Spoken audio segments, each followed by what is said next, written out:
anxiety lest he should repent and refuse to part with me after all.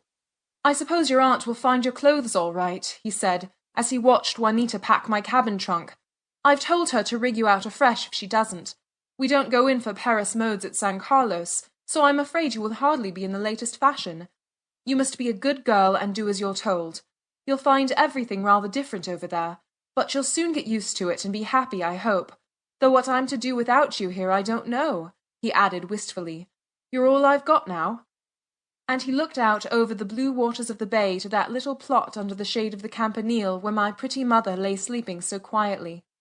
I understood him, and it added a fresh pang to my sorrow. Child as I was, I felt I had in some measure helped to fill that vacant place, and the thought that I must leave him so lonely, so very lonely, seemed sometimes to make the parting almost harder than I could bear. I tried my best, however, to be bright and brave for his sake, and I made up my mind that I would do my very utmost to learn all he wished, so that perhaps I might get through the work in quicker time than he expected, and be able to return to him the sooner.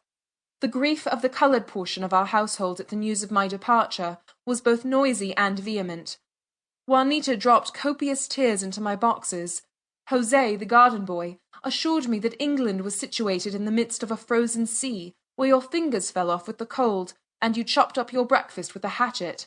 Pedro, the cook, was doubtful if I should survive a course of English dishes, which he heard were composed chiefly of beef and plum pudding, while salads and sauces were unknown, and Tasso, after a vain appeal to be allowed to accompany me, drew such appalling pictures of the perils of the seas that I wondered how even his devotion could have induced him to think of venturing on shipboard.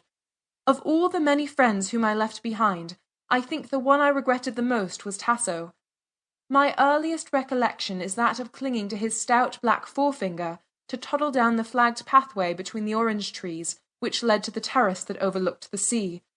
Carried on his broad shoulders, I had made my first acquaintance with the streets of San Carlos.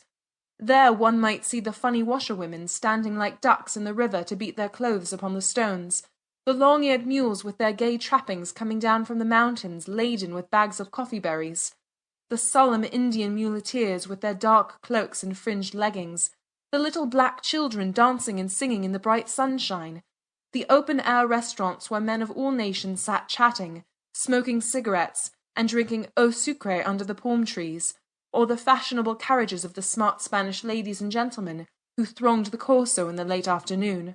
Negro servants, having much of the child in their nature, are wonderfully patient with little children. Tasso humoured me and amused me with untiring zeal, telling me wonderful stories of African magic, singing me long ballads in the half-Spanish, half-Indian dialect of the district, catching for me butterflies, green lizards, or the brilliant little hummingbirds which flitted about our garden, or picking shells for me upon the beach below.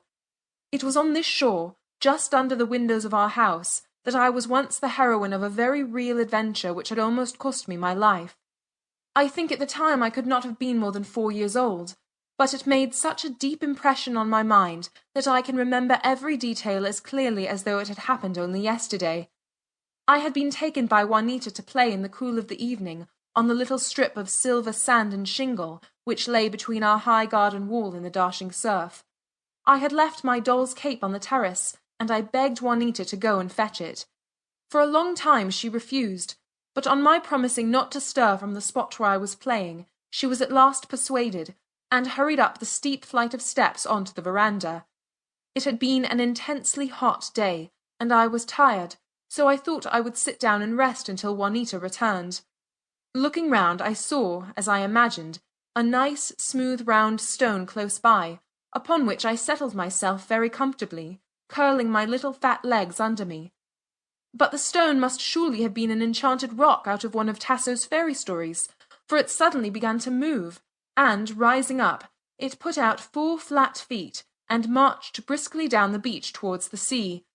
The entire unexpectedness of it so utterly terrified me that I could neither cry nor move, only hold on tight with both hands, and wonder what black magic had seized upon me. The turtle, for such in reality my stone proved to be, rapidly gained the water, and it was about to paddle off in a hurry with its strange burden, when Juanita, returning onto the veranda, saw my desperate plight.